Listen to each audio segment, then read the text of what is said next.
Welcome to RealTime Roundup.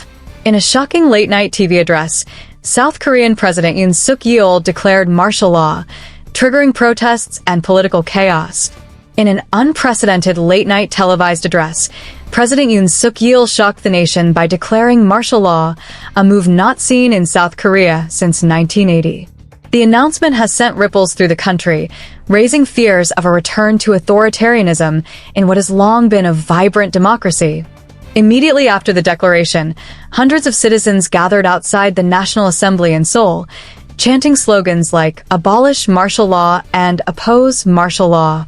Armed forces were seen entering the legislature, and helicopters hovered overhead, adding to the tense atmosphere.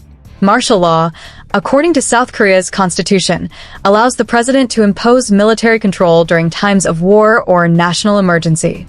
However, Yoon's reasoning has drawn widespread criticism.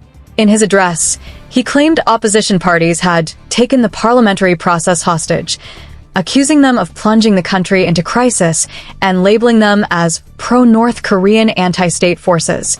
The opposition, led by Democratic Party leader Lee Jae-myung, strongly condemned the move.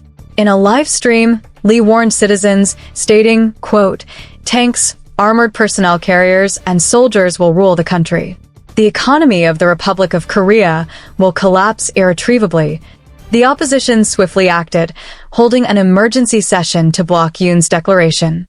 Even members of Yoon's own Conservative Party, including Han Dong-hoon, criticized the decision, calling it wrong and vowing to stop it with the people.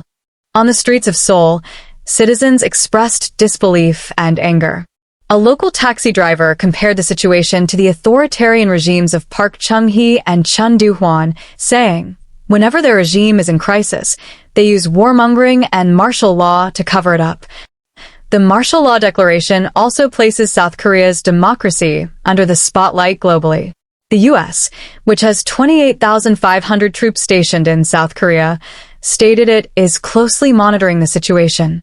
Meanwhile, South Korea's won fell sharply against the U.S. dollar, reflecting economic concerns.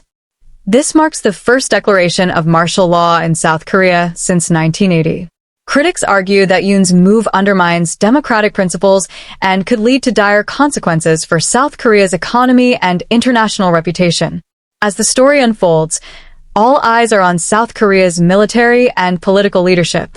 Will the emergency measure hold, or will the opposition and public protests force a reversal? Stay tuned to RealTime Roundup for the latest updates.